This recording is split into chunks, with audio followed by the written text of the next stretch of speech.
आदाब, मैं हूं मुमताज आलम रिजवी और इस वक्त मैं आपकी खिदमत में लाइव हाजिर हुआ हूं। बात करूंगा इजराइल और फिलिस्तीन के मसले पर और इसके साथ साथ जो पाकिस्तान और अफगानिस्तान का मसला है उस पर भी हम चर्चा करेंगे।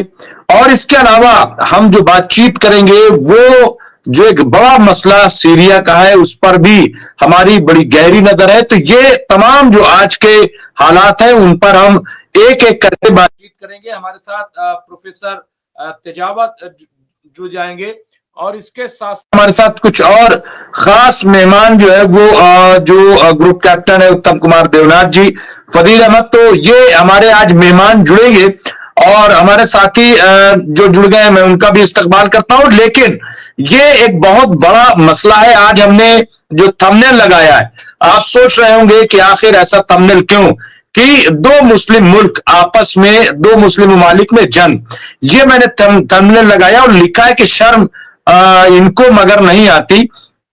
तो इसके पीछे वजह क्या है, क्यों क्यों ऐसा कहा गया? सबसे पहले तो हम देख लेते हैं कि ये पूरा मामला क्या है। जिस तरह से पाकिस्तान ने जो स्ट्राइक की है अफगानिस्तान में, उस पे सबसे पहले बातचीत अगर हम करें। इसके अलावा मैं और अपडेट्स दूंगा कि किस तरह से जो अल-कसाम ब्रिगेड है उसने दंदाने शिकन जो है जवाब दिया, बहुत जबरदस्त जवाब दिया। इसके अलावा आज हौती ने भी फिर हमला किया है और तिल अबीब पे, और जो उनका मिलिट्री बेस है इजराइल का उसको निशाना बनाया, आईडीएफ को निशाना बनाया। तो वो भी अपने आप में एक बड़ी खबर है। और सीरिया को लेकर के भी हम चर्चा करेंगे क्योंकि सीरिया से भी कुछ खास अपडेट आ रही है। तो इस तरह की अपडेट्स हैं। हमारे साथ जुड़ गए हैं नूर सर, इब्राहिम साहब, राजा सिंह राजपूत जी, मोइन अहमद साहब, इसके अलावा असलम लवार साहब, मोहम्मद रईस साहब, अली हमजा,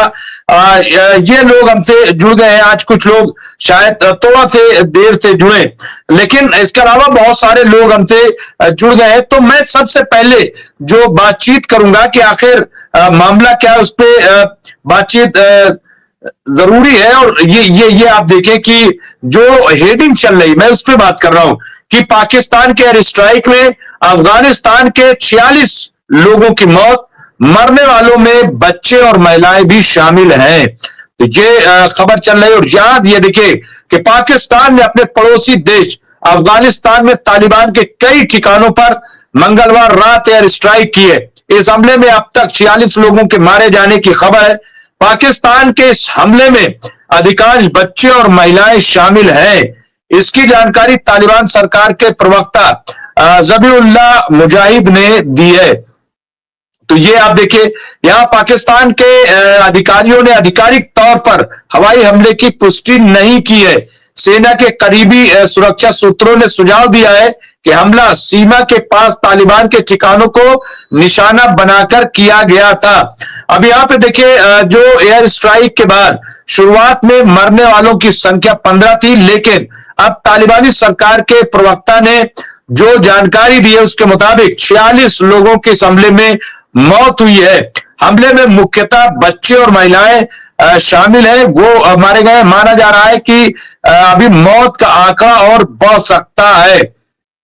अब यहाँ पे ये देखिए, ये हमला सीमा के पास तालिबान के ठिकानों को निशाना बनाकर किया गया था। ये पाकिस्तान और अफगानिस्तान के बीच बढ़ते तनाव के बीच ये हुआ है। खासकर अफगानिस्तान में पाकिस्तानी आतंकवादियों की मौजूदगी के मद्देनजर ये हमला किया गया है।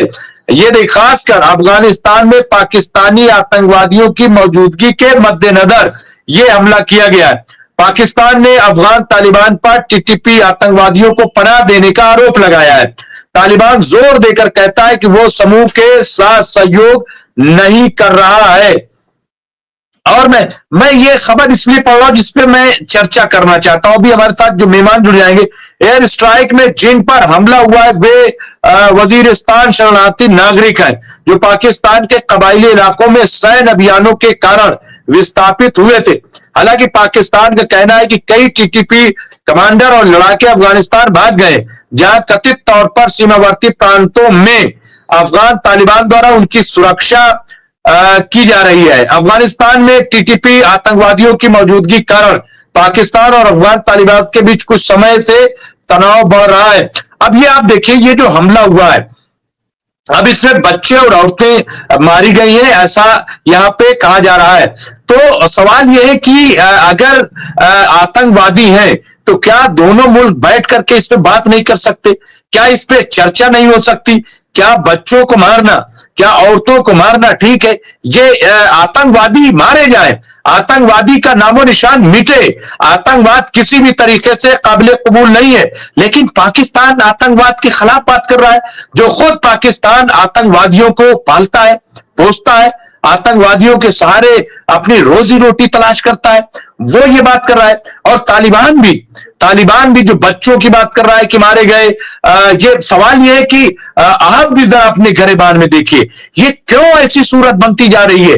आप मुस्लिम मुल्क के नाम पे धब्बा है, आप मुस्लिम मुल्क के नाम पे कलंक बनते जा रहे हैं। ये बहुत शर्मनाक है। हमारे साथ जुड़ गए हैं प्रोफेसर अरविंद सिंह तेजावत साहब, मैं उनको ले लेता हूं। अरविंद सिंह तेजावत साहब, आपका इस्तकबाल है, बहुत बहुत खैर मकदम है। मैं बात कर रहा था प्रोफेसर साहब की, जिस तरह से पाकिस्तान ने एयर स्ट्राइक की है और ये कि वहां दहशत गर्दों को निशाना बनाया है।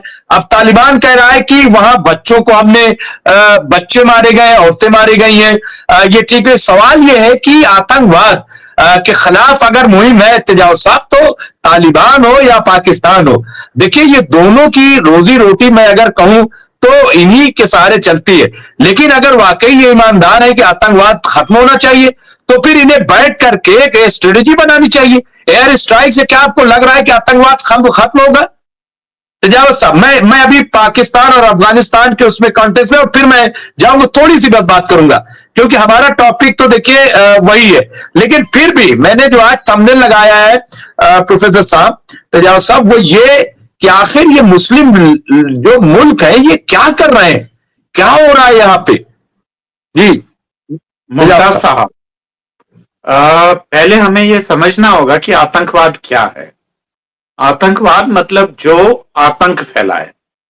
और आपको मालूम है कि जो जब नई नई भारतीय जनता पार्टी की सरकार आई थी 2014 में, तब जो हमारी पाठ्य पुस्तकें थे उसमें से कुछ भगत सिंह, सुखदेव, राजगुरु, उनके लिए एक शब्द इस्तेमाल किया गया था, आतंकवादी राष्ट्रवादी। तो इससे भी उस समय की जो सरकार थी उसको दुख था कि नहीं, ये आतंकवादी क्यों शब्द इस्तेमाल किया गया चंद्रशेखर आजाद और अन्य क्रांतिकारियों के लिए, भगत सिंह इत्यादि के लिए। तो आतंकवाद क्या है? आतंक मतलब जो आतंक फैलाए। अब इसको आप अगर मान लो किसी रिलीजन से जोड़ते हैं, तो देखिए इसमें भी कुछ चीज है। अगर आप मान लो उसको इस्लाम से जोड़े, तो ये तो मानना पड़ेगा ना कि दुनिया में आप हर कहीं पे भी देखिए, मतलब जहां जहां इस्लाम है, जहां जहां इस्लामिक कंट्रीज हैं, वहां पे सबसे ज्यादा दमन हो रहा है, खासकर पश्चिमी राष्ट्रों का। अब देखिए जहां जहां मतलब इस्लाम है, चाहे वो गल्फ कंट्रीज हो, आज भी देखिए वहां मध्य एशिया में, वहां पे पूरा यूरो अमेरिकन फोर्सेस वहां तबाही मचाए हुए हैं। अफगानिस्तान में रूस की सेनाएं आई थी, वहां पे तबाही मचाई थी। तो ये इसको इस्लामिक आतंकवाद से जोड़ना मतलब एक तरीके का है, पर ये भी तो देखिए कि सबसे ज्यादा दमन भी तो इस्लाम के ऊपर हो रहा है, सबसे ज्यादा शोषण भी तो इस्लाम के ऊपर हो रहा है। और अगर मान लो जैसे कि बहुत सारी इंडियन मीडिया या बहुत सारी कई बार वो बोलती है कि हमास के आतंकवादी, भाई भारत सरकार ने तो कभी उनका आतंकवादी घोषित ही नहीं किया है ना। वो अगर अपनी फ्रीडम के लिए लड़ रहे हैं या ज्यादा एक्सट्रीम स्टेज पे जा रहे हैं, तो उन्होंने तो कभी उनके लिए आतंकवादी शब्द का इस्तेमाल नहीं किया। मतलब हमास के लोग आतंकवादी हो गए, और जिस सरकार ने और जिस सेना ने अब तक 50,000 लोगों को मार दिया है, वो आतंकवादी नहीं है। तो दरअसल कई बार क्या होता है मुमताज साहब कि जो वेस्टर्न मीडिया, क्योंकि सुबह से शाम तक एकदम बम्बार्डमेंट करती है हमारे विचारों पर, हमारी सोच पे, कोई भी जैसे कि जितने भी जो न्यूज एजेंसीज हैं, वो सारी की सारी वेस्टर्न जो न्यूज हैं उन पे रिलाई करती है, उन पे डिपेंडेंट भी है। क्योंकि ऐसा कोई हमारे पास ऐसा कोई सिस्टम नहीं है ऑल्टरनेटिव कि हम उन खबरों को वहां से ला सके। ये तो ठीक है अगर मान लो ये नहीं हुआ होता 9/11 और उसके बाद में ओसामा बिन लादेन ने अगर अल जजीरा को अगर सारा अपना, या तालिबान वगैरह ने अपनी अगर सारी सूचनाएं उनको नहीं दी होती, तो मुझे लगता है कि एक अल जजीरा चैनल वह भी उन चैनल बाकी चैनलों से कंपटीशन में आ ही नहीं पाता। तो आज इसलिए आ पाए क्योंकि वो उनको ताकतवर बनाया गया एक खास सोच के तहत, इसीलिए आज वह एक महत्वपूर्ण न्यूज चैनल है। तो आतंकवाद क्या है क्या नहीं है, आतंक की सिंपल सी परिभाषा है, जो लोगों को आतंकित करे, जो निर्दोष लोगों को आतंकित करे, वही आतंकवाद है। मैं इसका मतलब ये नहीं है कि मैं उसकी प्रशंसा कर रहा हूं या जो आतंकवादियों के लिए सहानुभूति बता रहा हूं, ये बिल्कुल नहीं है। पर मैं ये सोच रहा हूं कि दरअसल आतंकवादी केवल वही नहीं है जिसके बारे में हम चर्चा कर रहे हैं, आतंकवादी वो भी हैं जो वेस्टर्न फोर्सेस हैं, वो भी अगर आतंकवाद को बढ़ावा दे रही है तो उन्हें भी आतंकवादी माना जाना चाहिए। तो आतंक फैलाए वही आतंकवादी है। मैं अपनी बात बिल्कुल को तेजावत साहब, मैं वही कह रहा हूं, मैं वही बात कह रहा हूं कि जिस तरह से पाकिस्तान ने एयर स्ट्राइक कर दी अफगानिस्तान पे, अब वहां 46 लोग मारे गए, अब उसमें खबर ये आ रही कि बच्चे भी मारे गए, उसमें औरतें भी मारी गई। सवाल यह है कि अगर आतंकवाद है कहीं, तो हम ये कह रहे हैं कि उसको खत्म करने के लिए तो आप बैठ के बात करो ना। एयर स्ट्राइक आपने कर दी, आपने वहां लोगों को मार दिया, मतलब ये किसके इशारे पर है?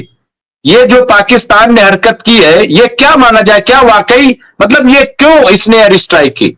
क्या ऐसी जरूरत पड़ गई थी? क्यों बच्चों को मार दिया? ये मैं सवाल कर रहा हूं जी।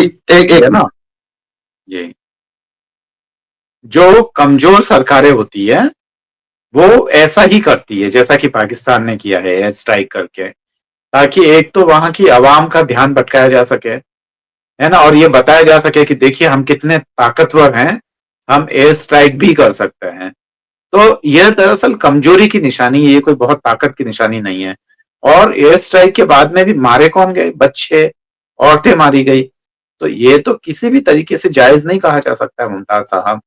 तो कमजोर सरकारें हैं वो ऐसा ही करती हैं, उसके हुक्मरान भी ऐसा ही करते हैं। जो मजबूत सरकारें होती है वो दरअसल आतंकवाद की जड़ तक जाती है और उसका सफाया करती है। ये वो अगर कोई हिम्मत वाला ही आदमी होगा जो वहां की आवाम के बीच में, ऐसे बहुत सारे उदाहरण हैं, जबकि ढाका में या ढाका में नोआखली वगैरह में वहां पे काफी मजबूत दिल वाला एक आदमी गया था और उसने वहां पे शांति बना ली थी। थोड़े ही दिनों में उसकी जो वहां केवल उपस्थिति भर से, वहां केवल रहने भर से नोआखली में दंगे शांत हो गए थे। वहां जो हिंदू मुस्लिम एक दूसरे की जान के प्यासे हो रहे थे, जब वो नंगा फकीर वहां गया तो वहां पर सब शांति हो गई। तो वो हिम्मत होती है, किसी को मारना करना वो हिम्मत थोड़ी है।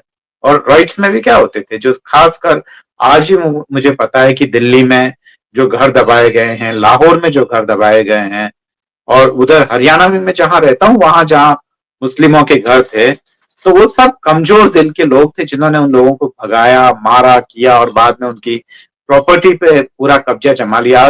आज तक महेंद्रगढ़ में मैं जहाँ रहता हूँ वहां तो ऐसी ऐसी प्रॉपर्टीज है जहां आज तक वहां का कोई आया नहीं है, वो आज भी सुनसान पड़ी है। और वहां पे फिर भूतों की और वो रूहों की और वो सब कहानियां वहां पे फेमस हो गई है। तो वही है, हिम्मत वो नहीं होती है कि एक किसी कमजोर आदमी को मारा जाए जो अकेला जा रहा है। 8-10 लोग घेर के किसी मुसलमान को मार लें या 8-10 लोग घेर कर किसी हिंदू को मार ले, वो कोई हिम्मत का काम नहीं है। तो वही हो रहा है, मुझे लगता है कि जो सरकारें कर रही है और तो यही काम कर बिल्कुल रही है। मैं इंट्रोडक्शन देना भूल गया था क्योंकि बातचीत शुरू हो गई थी। तो प्रोफेसर अरविंद सिंह तेजावत जो है हमारे सीनियर पॉलिटिकल एनालिस्ट हैं और जियो पॉलिटिक्स और इंटरनेशनल जो इश्यूज हैं उस पर बड़ी गहरी नजर रखते हैं, बड़ी थारोली बात करते हैं, बहुत ही एक तरीके से तवाजुन रख करके न इधर न उधर एक सही सटीक बात करते हैं और वो आप लोग सब सुनते रहते हैं और हमारे साथ जुड़ गए हैं जो हमारे प्रोग्राम को चेयर भी करते हैं एक तरीके से वो ग्रुप कैप्टन उत्तम कुमार देवनाथ जी। आप जो है वो वॉर एक्सपर्ट हैं, मिलिट्री एक्सपर्ट हैं और इसके अलावा जो जियो पॉलिटिक्स है मिडिल ईस्ट की उसके आप प्रोफेसर हैं। वो मैं इसलिए कहता हूं क्योंकि जो आपकी रिसर्च है, जिस तरीके से आप चीजों को देखते हैं, एनालिसिस करते हैं, तहकीक करते हैं, वो इस बुनियाद पे मैं ये बात कर रहा हूं। तो दोनों लोगों का बहुत बहुत इस्तकबाल है। मैं कैप्टन साहब आप पास आऊंगा मैं अभी सीरिया की तरफ चलूंगा, इजराइल की तरफ आगे बढ़ूंगा, लेकिन मुझे लग रहा है कि पड़ोस पे भी थोड़ी सी बात होनी चाहिए थी। जिस तरह से पाकिस्तान ने एयर स्ट्राइक की अफगानिस्तान में, और ये कि साहब वहां आतंकवादी हैं या और हमने उनको मारा है, वहां से तालिबान की हुकूमत ये बता रही है कि साहब ये जो है बच्चे मार दिए, औरतों को मार दिया। सवाल यह है कि एयर स्ट्राइक की जरूरत क्यों? देखिए, आतंकवाद के खिलाफ ऑपरेशन हो, आतंकवाद को कोई बर्दाश्त नहीं करेगा, लेकिन पाकिस्तान सूप तो सूप चलनी क्या बोले। अब सवाल यह है कि पाकिस्तान ने यह अटैक क्यों किया? क्या आपको लग रहा है इसके पीछे क्या मंशा है? क्या वाकई आतंकवाद के खिलाफ कार्रवाई हुई है? अगर है तो फिर अपने यहां जो आतंकवाद है उसको पहले खत्म कर, आपने अफगानिस्तान कर दिया। जी कैप्टन साहब। डॉक्टर रिजवी, पाकिस्तान जो है दो तरह के टेररिस्ट को मानता है। एक तो गुड टेररिस्ट, यानी जो टेररिस्ट पाकिस्तान से साजो सामान लेने के बाद हिंदुस्तान पर हमला करते हैं, तो पाकिस्तान कहता है कि ये अच्छे लोग हैं। और दूसरे जो टेररिस्ट हैं वो पाकिस्तान कहता है बैड टेररिस्ट। बैड टेररिस्ट का मतलब है पाकिस्तान में वो आतंकवादी जैसे टीटीपी है, जो कि पाकिस्तान की फौज के ऊपर हमला करती है, पाकिस्तान की एस्टेब्लिशमेंट के ऊपर हमला करती है। अभी जो हमला किया है एयर स्ट्राइक, ये सिर्फ यही दिखाता है कि पाकिस्तान की फौज जमीन से जाकर, पाकिस्तान की रेंजर्स या उनकी जो बॉर्डर पे जो कॉन्स्टेबलरी है, वो जमीन के रास्ते से खैबर पख्तूनख्वा पर या वजीरिस्तान का जो एरिया है वहां पर उसको डोमिनेट करने में फेल हो गई है। इसीलिए उसे हवाई हमले का सहारा लेना पड़ा। और मैं तो कहूंगा बहुत दुख की बात है, क्योंकि ऐसे हवाई हमले कभी बहुत ज्यादा एक्यूरेट होते नहीं है। जब आप बॉम्ब गिराते हैं ऐसे हवाई हमलों में, तो बॉम्ब जो है वो टारगेट के 100 गज इधर गिर जाता है, 200 गज इधर गिर जाता है। सिविलियन कैजुअलिटीज बहुत ज्यादा होती है, जो कि हम देख रहे हैं कि शायद 1 दर्जन भर आतंकवादी मारे गए हैं, जो कि पाकिस्तान दावा कर रहा है, लेकिन बड़ी तादाद में सिविलियंस, औरतें, बड़े बूढ़े 46 लोग कैप्टन साहब, 46 लोग जो है वो मारे गए, सब बच्चे औरतें हैं, ऐसी खबर आ रही। तो एयर पावर का इस्तेमाल पाकिस्तान ने जो किया है, इसका मुझे अभी तक एज ए मिलिट्री एक्सपर्ट मुझे इसकी कोई वजह सही नहीं लग रही है। मैं खुद एयरफोर्स में था, मैं आपको बताता हूं कि मैं खुद फाइटर पायलट था। लास्ट मैंने मिग 23 उड़ाया। हमने, भारत ने भी तो कितने आतंकवादी ग्रुपों से लड़ाई की है, पंजाब में खालिस्तान से शुरू करके जम्मू कश्मीर में, उधर नॉर्थ ईस्ट में 5-6 आतंकवादी ग्रुप थे जिनको चीन सपोर्ट करता था, बर्मा की मिलिट्री सपोर्ट करती थी। अभी नक्सल आतंकवादी ग्रुप्स जो हैं छत्तीसगढ़ में बहुत ही ज्यादा एक्टिव हैं। लेकिन हमने कभी भी एयर पावर यानी एयरफोर्स का इस्तेमाल नहीं किया, क्योंकि हमें मालूम है कि अगर आपको आतंकवादियों को हराना है, 2 चीजें समझने की जरूरत है। पहली चीज, देश के अंदर जो आतंकवादी है वो हमारा दुश्मन नहीं माना जाता। ये सिर्फ माना जाता है कि देश के अंदर जो आतंकवादी है वो भारत का ही नागरिक है, थोड़ा मिसगाइडेड है, तो उसको मिनिमम फोर्स के इस्तेमाल से कंट्रोल में लाना चाहिए। ये भारत में हमारी सुरक्षा एजेंसीज ने हमेशा फॉलो किया है। मिनिमम फोर्स बोला तो ठीक है, स्टेट पुलिस का इस्तेमाल कर सकते हैं, पैरामिलिट्रीज, बीएसएफ वगैरह का, सीआरपीएफ का इस्तेमाल कर सकते हैं। लेकिन आप ध्यान से देखेंगे तो आप बहुत ही अंतर समझ जाएंगे कि हमने कभी इंडियन एयरफोर्स का इस्तेमाल नहीं किया। एक और चीज, एयरफोर्स का इस्तेमाल करने से क्या होता है कि ये खबर एक इंटरनेशनल न्यूज बन जाती है। और तालिबान, तहरीके तालिबान पाकिस्तान के जो लड़ाके थे, उनका जो इरादा था कि दुनिया भर में उनकी लड़ाई की खबर पहुंच जाए, वो इस साइकोलॉजिकल वॉर में जीत गए, वो इस मीडिया वॉर में जीत गए। दुनिया भर के सारे टीवी चैनल 3-3 बार दिन में दिखा रहे हैं कि पाकिस्तान एयरफोर्स ने स्ट्राइक की है। तो डॉक्टर रिजवी, ये दिखाता है कि शायद अफगानिस्तान की जो सरकार है, तालिबान सरकार काबुल में, वो भी थोड़ा हैरान है, परेशान है, नाराज है, गुस्से में है पाकिस्तान की सरकार से। और मेरा ख्याल है कि अगले 15 दिन या 1 महीने में वो फिर से टीटीपी को कुछ और दाना पानी, हथियार, एम्युनिशन दे देगी कि जाओ और भी ज्यादा भयंकर हमले करो। ये देखिए, पठान होते हैं, बहुत ही खूंखार होते हैं, मौत से डरते नहीं है, और उन्हें अपनी इज्जत, शान और शौकत जिसे कहते हैं ना, इज्जत बहुत प्यारी है। तो ये ऐसे पठान लड़ाके होते हैं, मौत से नहीं डरते, हाथ में हैंड ग्रेनेड उठाया, टैंक के नीचे चले गए। उनको मालूम है मैं तो मर जाऊंगा, लेकिन वो हथगोले जो मैं 2 लेके गया टैंक के नीचे, उससे टैंक के भी परखच्चे उड़ जाएंगे। तो इनसे इस तरह से लड़ने से पाकिस्तान को कुछ नहीं मिलेगा। पाकिस्तान को चाहिए कि डिप्लोमेटिक चैनल खोले, वहां जो शूरा कॉन्फ्रेंसेज हैं, गांव के प्रधान हैं, उनसे बात करे। हमने नागालैंड में कितने सक्सेसफुली पीस टॉक की सी है, मेरे ख्याल से हमें पढ़ाया गया जब हम जूनियर ऑफिसर्स थे, हमें पढ़ाया गया कि नॉर्थ ईस्ट में जो इंसर्जेंसी थी उसको हमने हथियार से नहीं, उसको हमने बातचीत के रास्ते से सुलझाया। जो ग्राम बुला होते थे, गांव के जो सीनियर्स होते थे, उनको हमने कन्विंस किया, उनकी शर्तें हमने मान ली। तो किसी भी इंसर्जेंसी या आतंकवादी या गुरिल्ला संगठन से जीतने का सबसे आसान तरीका है कि उनकी मांगों को मान लो। हाँ, देश के परिधि के अंदर रहें। जी कैप्टन साहब, ये और इसीलिए आज हमने इस पे बातचीत करना शुरू की थी। मैं चाहूंगा कि थोड़ा से मैं मोड चेंज करता हूं, और मैं इसलिए कह रहा हूं क्योंकि जब मैं इजराइल को कहता हूं कि जेनोसाइड कर रहा है, वो मार रहा है, तो पाकिस्तान जो हरकत कर रहा है उसको कैसे नजरअंदाज किया जा सकता है? नहीं किया जा सकता, नहीं किया जाना चाहिए।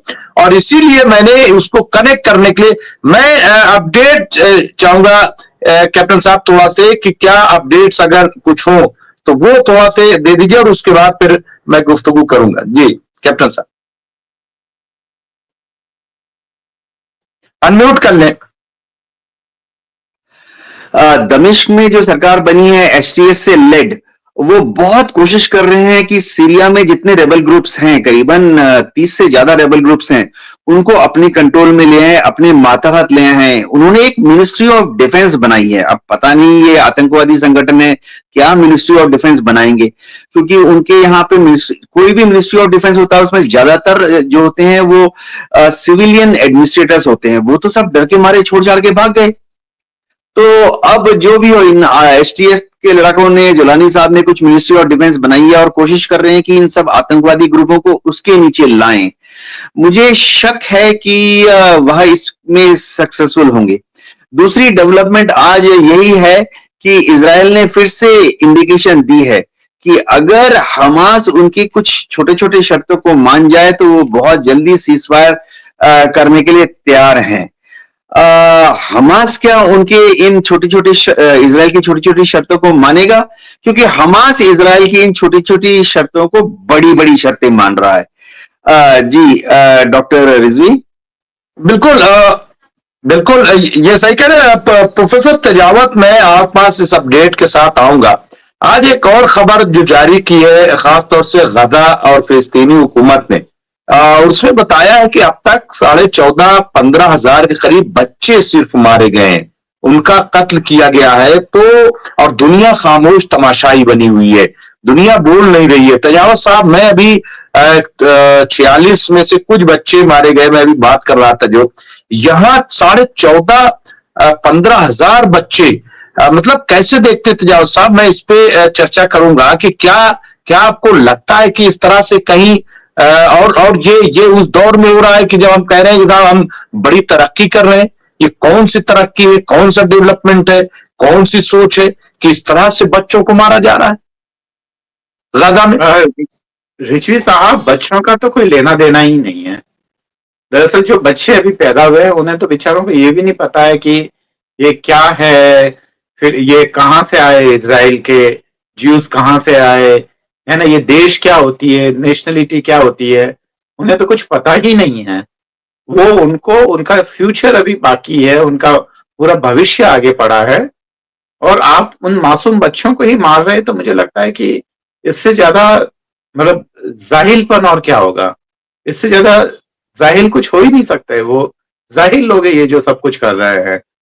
पर यह है कि इन सब का क्या किया जाए, तो यही है कि वो कौमें हमेशा दमन का शिकार होगी जो कमजोर रहेगी, और जो ताकतवर कौमें हैं वो हमेशा से, ये सदियों से चला आता रहा है। कि और दूसरी बात यह कि यहीं तक खत्म नहीं होता, इवन कि जैसे कि आज का मीडिया काम कर रहा है, जो ताकतवर लोग हैं उनके लिए ही लिखता है। पुराने जमाने में भी ऐसा होता था कि जो इतिहास लिखे जाते थे, जितने भी इतिहास है वो सारे के सारे विजेताओं के इतिहास है। क्योंकि जिंदा बचने वाले लोग ही तो तारीख लिखेंगे ना। तो जो तवारीख लिखने वाले लोग हैं वो तो जिंदा लोग हैं, है ना। जो हार गए हैं उनके लिए कौन लिखेगा। तो सबसे जरूरी है कि अपने आप को ताकतवर बनाएं और वो करें। उन बच्चों का तो उन्होंने भविष्य छीन ही लिया, और जब आगे जब भी कभी कोई हिस्ट्री लिखी जाएगी, तवारीख लिखी जाएगी या इतिहास लिखा जाएगा, तो ऐसे लोग खाली जाहिल ही कहलाएंगे। जैसे कि आज हम चंगेज खान को याद करते हैं, आज हम बहुत सारे जो जितने भी जो बड़े पैमाने पे जो लोग जिन्होंने मारे हैं उनको जैसे याद करते हैं, वैसे उनको याद किया जाएगा, इजराइल वगैरह इन सब लोगों को। इतिहास कभी किसी को माफ नहीं करेगा मुमताज साहब। इतिहास माफ नहीं करेगा कैप्टन साहब, ये कह रहे हैं प्रोफेसर तेजावत, और हम भी यही मानते हैं कि इतिहास वाकई माफ नहीं करेगा। लेकिन क्या रास्ता निकाला जाए, किस तरीके से। आप देखिए कि अगर हौती अटैक कर रहा है आज, तो अब इजराइल कह रहा है कि हमें इंटरनेशनल मदद चाहिए, हमें इंटरनेशनल जो है सपोर्ट चाहिए।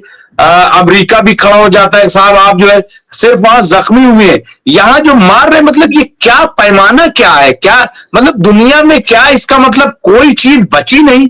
यूएनओ हो, इंटरनेशनल लॉ हो या कोर्ट हो या कुछ भी, कोई है ही नहीं। इसका मतलब जो जिसका मर्जी है, जहां पे जो जी चाहे कर ले।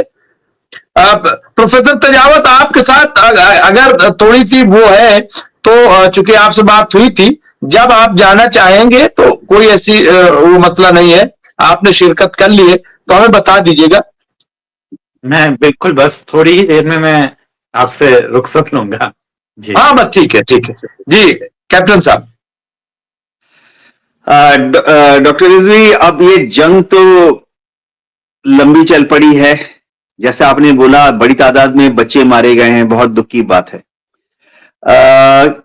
मैं सिर्फ एक ही चीज कहूंगा कि हर जंग जो शुरू होती है एक दिन बंद भी होती है। अब बंद जब जंग होती है तो उसकी बहुत बड़ी वजह ये होती है कि जीतने वाले को लगना चाहिए कि वो जीत गया, और हारने वाले को लगना चाहिए कि वो हारा नहीं है।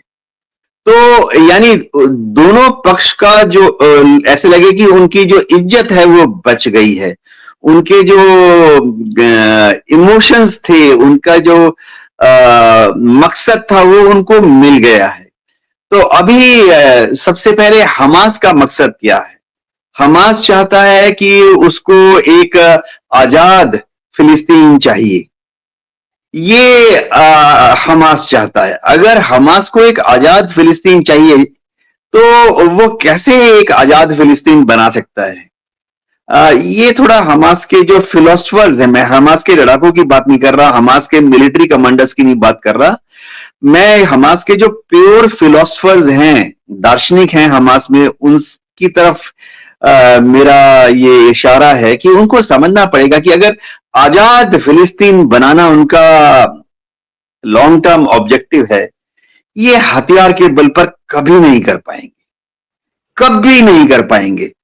1948 की लड़ाई हो गई, 56 की लड़ाई हो गई, 1967 की लड़ाई हो गई, 1973 की लड़ाई हो गई, बेका वैली में 1982 में लड़ाई हो गई।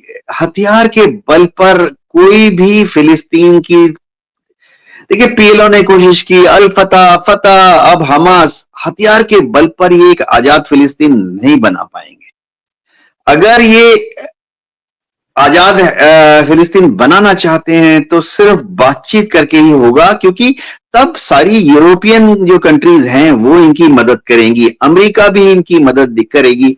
जो बाइडेन की सरकार भी बार बार बोल चुकी है कि इजराइल के एक हिस्से में फिलिस्तीन बनाना उनका भी मकसद है। टू नेशन थ्योरी में दुनिया के सारे देश फिलिस्तीन के समर्थन में है।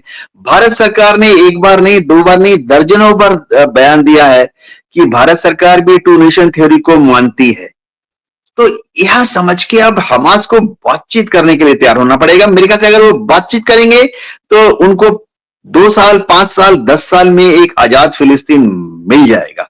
लेकिन अगर हमास हमले करती रहेगी ये सोच के कि हमले कर करके वो इजराइल को थका देगी, परेशान कर देगी, हरा देगी, ऐसा अगले 50 साल में, 100 साल में, 300 साल में भी नहीं होगा। जी डॉक्टर रिजवी। ये प्रेडिक्शन है आपकी, और मुझे लग रहा है मिलिट्री आप देख रहे हैं इस चीज को। लेकिन हमने देखा है कि कौमें बहरहाल जीतती तो हैं, जंगें तो लड़ती हैं वो आजादी के लिए, और आजादी बातचीत से कभी मिली नहीं है। आजादी तो कुर्बानी देनी पड़ती है। भले ही ये कह दें कि वो जो गांधी जी का गाना है कि वो खटक ढाल और हमने कर दिया कमाल, वो ठीक है, आप कह लीजिए, गा लीजिए उसको, लेकिन हम भगत सिंह की कुर्बानी नहीं भूल सकते, हम चंद्रशेखर आजाद की कुर्बानी नहीं भूल सकते, हम सुखदेव और राजगुरु की कुर्बानियों को नहीं भूल सकते हैं। उन्होंने जो किया, और इस तरह से न जाने कितने लोगों ने अपनी कुर्बानियां पेश की हैं। हमारे यहाँ के माओ बहनों ने अपने गहने तक जो है वो बेचे हैं ताकि अंग्रेजों के खिलाफ लड़ाई हो। और 1857 से लेकर 1947 तक तो देखिए जो और बड़े पैमाने पर लोग मारे भी गए। ऐसा नहीं, हिंदुस्तान में भी हम देखते हैं जब, तो हम कहीं ना कहीं से उसको देखते हैं। तो ये कुर्बानी तो है, लेकिन मुझे नहीं लग रहा है कैप्टन साहब की ये बातचीत से और जिस तरह का जो रवैया है, जो मंसूबे हैं इजराइल के, आपको क्या लग रहा है कि कैसे जो आदमी ग्रेटर इजराइल की बात कर रहा है, जो ये नील से लेकर के और फरात तक, दरियाए नील से दरियाए फरात तक का एक खाका बना के बैठा हुआ है, जहां हैकले सुलेमानी की बात हो रही है कि भाई बैतुल मुकद्दस हटा देंगे वहां से और इन तमाम चीजों को मस्जिद अक्सा हटाएंगे और वहां हम अपना मजहबी जो है वो हैकले सुलेमानी की तामीर करेंगे। कैसे लग रहा है कैप्टन साहब, क्या लग रहा है आपको? क्या सिर्फ आपको ये लग रहा है कि ये एक दो ग्रुप की जंग है या लड़ाई है? क्या आपको लग रहा है? और लड़ाई अगर जंग होती तो क्या ऐसे होता है कि आप बिल्कुल से मतलब पूरे शहर का शहर जो है तबाह कर दिया जाए और नस्ल कुशी कर दिया जाए, और इसमें अमेरिका जो है वो पूरे बराबर का शरीक हो, यूरोपीय ममालिक भी बड़े पैमाने पर इसमें शरीक नजर आते हैं? क्या लग रहा है आपको? क्या क्या महज ये एक छोटा सा मसला है? जी हाँ, बड़ी दुख की बात तो ये है कि फिलिस्तीन को सपोर्ट देने वाला कोई नहीं है सिवाय ईरान के। अब जब हम हूती बात करते हैं या हिजबुल्लाह बात करते हैं तो वो भी ईरान का ही एक हिस्सा समझ लीजिए। एक अरब मुल्क नहीं है, पर्शियन गल्फ का एक देश नहीं है, एक मुसलमान देश नहीं है दुनिया का जिसने कि हमास को एक हथगोला भेजा सपोर्ट में, या एक AK-47 और 100 राउंड्स अम्यूनिशन भेजा हो। एक मुल्क ने नहीं किया। पाकिस्तान जो कि शुरुआती दिनों में काफी बैंड बजा रहा था हमास के सपोर्ट में, उसने भी कोई मदद, फौजी मदद नहीं की है हमास को। तो हमास ये लड़ाई अकेला लड़ रहा है, अकेला लड़ता रहेगा जब तक हमास लड़ेगा। देखिए, जहां तक यूरोपियन पावर्स हैं, उन्होंने बार बार ये कहा है कि इजराइल गलत है, और जहां तक ये जो ग्रेटर इजराइल के मैप की बात हो रही है, ये मैं आपके मातहत से हमारे दर्शकों को बता दूं कि ये इजराइल की सरकार नहीं बोल रही है। ग्रेटर इजराइल का जो नक्शा है वो इजराइल के नेसेट ने पास नहीं किया है। इजराइल की जो मिनिस्ट्री ऑफ डिफेंस है या जो मोसाद है, वो ग्रेटर इजराइल को दरिया के नील से लेकर इराक तक वो उसको सरकारी तौर पर वो बोल नहीं रहे हैं, ना ही कि उन्होंने कभी इसका दावा ठोका है इंटरनेशनल मीडिया में। हाँ, ये कुछ सिरफरे लोग हैं। देखिए, 100 लोगों में से जब आप किसी भी देश में चले जाइए, हिंदुस्तान में भी चले जाइए, पाकिस्तान में भी चले जाइए, बांग्लादेश में चले जाइए, 100 में से आपको ऐसे नक्शा बनाने वाले 2 लोग पागल मिल ही जाते हैं। इसमें कोई, बांग्लादेश में चले जाइए, आज आपको ऐसे नक्शे मिल जाएंगे। बांग्लादेश में आप यूट्यूब में सर्च कीजिए, जो कि बांग्लादेश के सरफिरे लोगों ने बनाया, जिसमें वो कहते हैं कि बड़ा बांग्लादेश बनेगा, जिसमें बंगाल होगा, बिहार होगा, उड़ीसा होगा, पूरा का पूरा आसाम होगा, नागालैंड, त्रिपुरा, मणिपुर, ये सब होंगे। तो ऐसे सरफरे लोग होते हैं। भारत की मैं बात करता हूं, भारत में भी अगर आप सर्च करेंगे, गूगल पे सर्च कर लें या यूट्यूब पे सर्च कर लें, आपको सैकड़ों ऐसे नक्शे मिल जाएंगे जहां पे कि वहां ईरान से लेकर इंडोनेशिया तक पूरा का पूरा भारत का नक्शा बना हुआ है। दक्षिण में श्रीलंका, सब कुछ भारत का हिस्सा दिखाया गया है। ऐसे सरफिरे लोग आपको 100 में से 2 मिल जाएंगे। इसी तरह से इजराइल का जो नक्शा आप बात कर रहे हैं, वो इजराइल में जो एक्सट्रीम ज्यूज हैं, चलिए क्योंकि यूट्यूब चैनल पे हैं, मैं हिंदुस्तान में बैठा हूं, पागल ज्यूज होते हैं ये, इनको अपने नाक से 2 इंच दूर नजर नहीं आता है। इन लोगों ने ऐसे नक्शे बना बनाकर रखे। इजराइल की क्या औकात है? आज अगर अमेरिका इजराइल की मदद ना करे, इजराइल तो 2 घंटे में खत्म हो जाएगा। मैं बता रहा हूं, आज अगर अमेरिका हर रोज 5-5 जहाजों में भरकर इजराइल को 100 laser guided bomb, GPS guided bomb और इनर्शियल नेवर गाइडेड बॉम्ब्स देना बंद कर दे, आज अगर बंद कर दे, मैं आपको यकीन दिलाता हूं कि थोड़ा सा धक्का मारेंगे इनकी फौजें, चाहे वो जॉर्डन की फौज हो, पहले सीरिया की फौज थी या मिस्र की फौज, थोड़ा सा धक्का मारेगी, इजराइल खत्म हो जाएगा। लेकिन अमेरिका जब तक इजराइल के साथ खड़ा है, ऐसा होने नहीं देगी। और ये इजराइल के जो नक्शा वाली बात है ना, ये थोड़ा देखिए, मिलिट्री पर्सपेक्टिव से बात कर रहा हूं, ये ना डायवर्जन में ले जाता है। उस नक्शे में थोड़ा सा हिस्सा सीरिया का दिखाते हैं, थोड़ा सा हिस्सा इराक का दिखाते हैं, लेबनान का हिस्सा दिखाते हैं, जॉर्डन का हिस्सा दिखाते हैं, मिस्र का हिस्सा दिखाते हैं। ये क्या मिस्र चुपचाप मान जाएगा?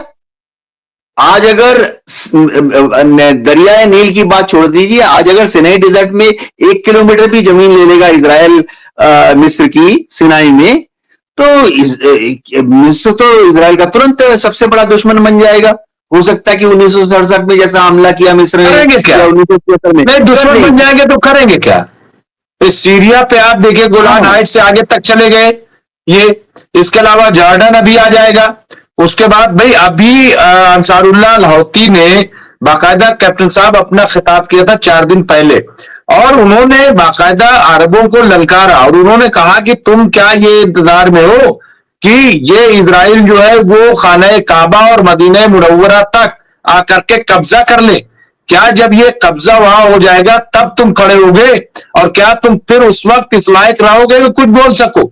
ये सवाल, अगर देखिए कैप्टन साहब, आप ये कह सकते हैं कि वो पागलों की बात है, लेकिन अंसारुल्लाह लाहौती ने जो अभी इसको खिताब किया है, या जो ईरान की फिक्रमंदी है, और ऐसा नहीं है, पूरी दुनिया में हुक्मरान तबका भले ही कुछ सोच रहे हो, लेकिन मुस्लिम वर्ल्ड, मैं आपको बता रहा हूं कैप्टन साहब, वो बहुत इस बात को लेकर के फिक्रमंद है। और इजराइल की बात घर घर तक पहुंच गई है। फिलिस्तीन की, पहले ये मसला जो है घर घर तक नहीं था, उसको लोग इतना नहीं जानते थे। ईरान चलाता था मुहिम, वहां पे अल कुद्स डे मनाता था, इंटरनेशनल कुद्स डे, लेकिन उसको, मैं माफ कीजिएगा, बहुत जिम्मेदारी बात कह रहा हूं कि चंद शिया जो है वही सिर्फ करते थे रमजान के बाद, उसमें सुन्नी या वो सब नहीं शामिल होते थे। लेकिन अब ये मामला बहुत बहुत बढ़ गया है। आप इस मामले में आप देखिए कि सारे लोग जो है वो एक प्लेटफॉर्म पे, मुस्लिम उम्मत की मैं बात कर रहा हूं, वो आ रही है और उसे लग रहा है कि इजराइल तो बढ़ रहा है। ऐसे में क्या लग रहा है कैप्टन साहब, क्या सिचुएशन पैदा हो सकती? मुस्लिम देशों की बात कर लेता हूं। एक भी मुस्लिम देश, दुश्मनी तो छोड़िए, वो सारे उछल रहे हैं इजराइल से दोस्ती करने के लिए। मिस्र ने 1978 में कैंप डेविड एग्रीमेंट साइन किया इजराइल के साथ, बड़ी गर्मजोशी के साथ दोस्त बन गया। बदले में अमेरिका ने मिस्र को टैंक, तो बख्तरबंद गाड़ियां, फाइटर एयरक्राफ्ट, आज की तारीख में मिस्र की जो एयरफोर्स है, जो कि एक जमाने में पूरी तरह से रशियन जहाजों से भरी थी, आज की तारीख में मिस्र की एयरफोर्स में सिर्फ अमेरिका के बने हुए फाइटर विमान हैं। आप सऊदी की बात देख लीजिए। पिछले साल 7 अक्टूबर के दिन सऊदी की टीम तल अवीव में थी अब्राहम अकॉर्ड साइन करने के लिए। अगर 7 अक्टूबर को हमास का हमला नहीं होता, तो 7 अक्टूबर को पिछले साल सऊदी अरब इजराइल के साथ अब्राहम अकॉर्ड साइन कर रहा था। जॉर्डन के जो किंग हैं, उन्होंने तो, किंग अब्दुल्ला ने 1993 में छलांगे मारते हुए इजराइल के साथ ट्रीटी ऑफ फ्रेंडशिप साइन की है, जिसमें उन्होंने बोल दिया कि जॉर्डन रिवर के उस तरफ इजराइल उन्होंने इजराइल को खुश करने के लिए पूरा का पूरा वेस्ट बैंक, जिसको हम पुराने जमाने में ट्रांस जॉर्डन बोलते थे, जो कि जॉर्डन का ही हिस्सा था, वो उन्होंने गिफ्ट में दे दिया इजराइल को खुश करने के लिए। तो जॉर्डन के किंग बड़े खुश हैं कि भाई इजराइल जो है जॉर्डन नदी के उस तरफ रहेगा, जॉर्डन नदी के इस तरफ नहीं आएगा। तो अभी मैं तुर्की की बात कर लेता हूं। तुर्की ने आज तक क्या किया हमास के समर्थन में? क्या तुर्की ने हमास को कोई हथियार दिए? नहीं। क्या तुर्की ने हमास को कोई मिलिट्री सपोर्ट या मिलिट्री ट्रेनिंग दी? नहीं। क्या तुर्की ने कोई इंटेलिजेंस, मिलिट्री इंटेलिजेंस, खुफिया जानकारी हमास को दी? नहीं। हाँ, तुर्की ने दिखाने के लिए कुछ तंबू, कुछ दवाइयां और थोड़ा चावल, आटा, दाल, गेहूं, फल, मेवे भेज दिए वहां पर। तो तुर्की भी अपना जो नेटो का मेंबरशिप है उसको गंवाना नहीं चाहता। तुर्की भी यूरोपियन यूनियन का मेंबर बनने के लिए तड़प रहा है। आज एर्दोगान साहब की सांस अटकी है, वो अपने जीवन काल में तुर्की को यूरोपियन यूनियन का मेंबर बनाना चाहते हैं। तो वो भी मुस्लिम कंट्री है, लेकिन उन्होंने हमास के लिए क्या किया? कुछ नहीं किया। आप गल्फ कंट्रीज की बात कर लीजिए, वहां 7-8, कुवैत से लेके अबू धाबी, कतार, ओमान है, यूएई है, इनमें से किसी ने हमास के लिए क्या किया? इन्होंने हमास के तो जो भागते फिर रहे थे हमास के मिलिट्री कमांडर, उनको अपने आप पनाह लेने नहीं दी, क्योंकि इनको डर था कि अगर हमास के मिलिट्री कमांडर अगर वो भागते जो फिर रहे हैं, अगर उनको पनाह दे दी तो मोसाद वहां के गड़बड़ कर देगा। एक भी पर्शियन गल्फ का कंट्री ऐसा नहीं है जिसने अमेरिका की फौज को, अमेरिका की नेवी को और अमेरिका की एयरफोर्स को अपने यहां पे बेस नहीं दिए। आप कुवैत देख लीजिए, अबू धाबी देख लीजिए, कतार देख लीजिए, ये सऊदी देख लीजिए, एक लाइन में इराक तो है ही, एक लाइन में सब जगह पे अमेरिका की एयरफोर्स के बेसेस बने हुए हैं, अमेरिका की नेवी के शिप्स एंकर डाल के खड़े हुए हैं।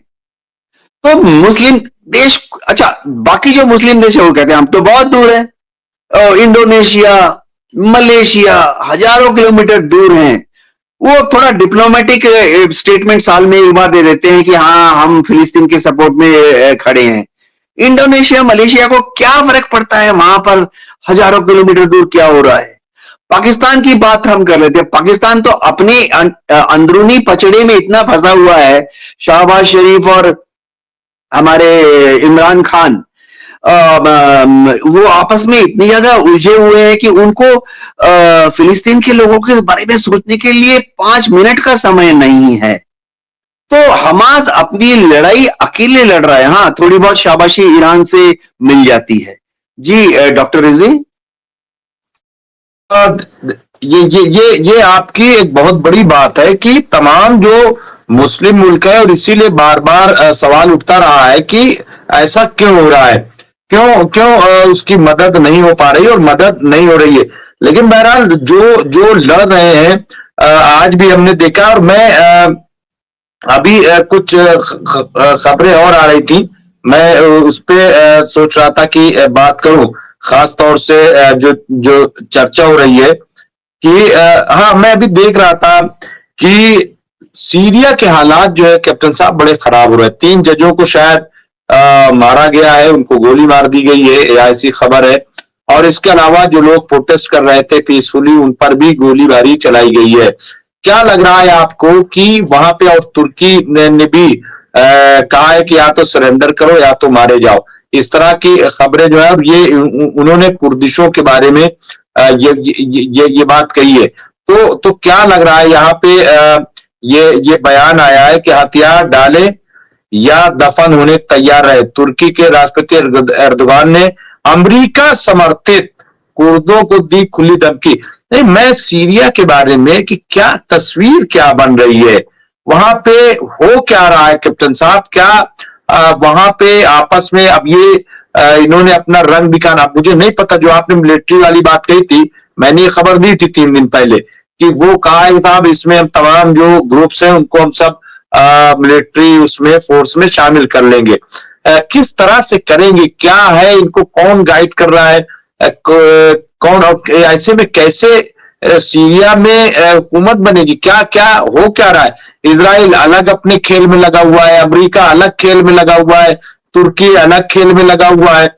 मतलब वहां पे करना, और जो वहां सॉरी ग्रुप है, जाहिर है कि वो अपना अलग वहां पे खिचड़ी पका रहे हैं। मतलब होगा क्या वहां पे? ये तो बड़ी अफसोसनाक सूरत हाल देखने को मिल रही। अनम्यूट कर ले कैप्टन सर। सबसे बड़ी बात यह है कि सीरिया में होगा वही जो अमेरिका चाहता है, वही होगा जो तुर्की चाहता है, वही होगा जो इजराइल चाहता है।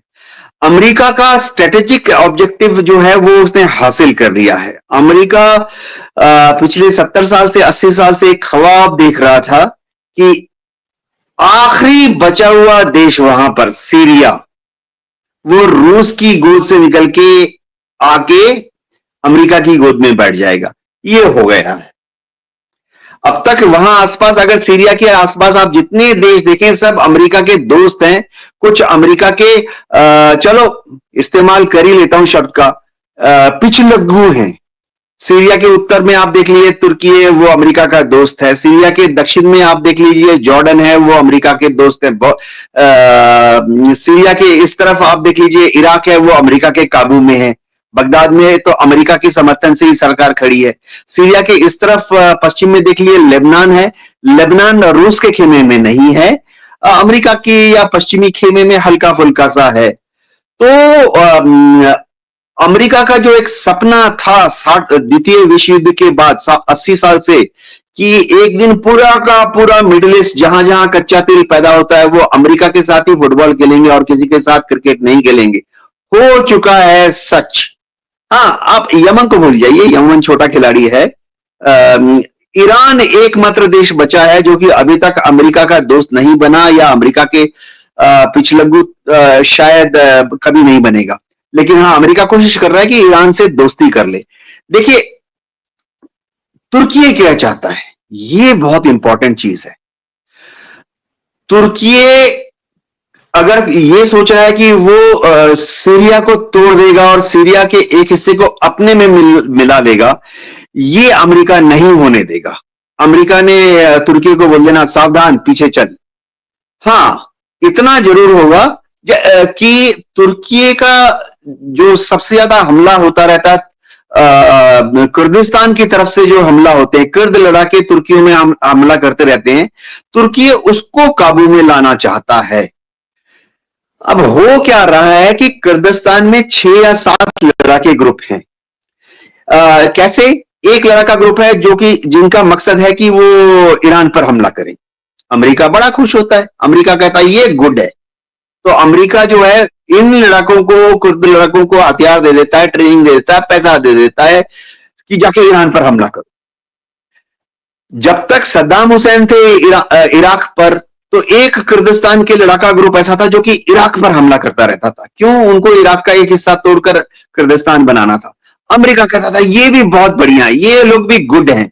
तो अमेरिका इन लोगों को हथियार देता था, पैसा देता था, ट्रेनिंग देता था, इंटेलिजेंस मोहरा, जाके सद्दाम हुसैन की फौज से भिड़ जाओ।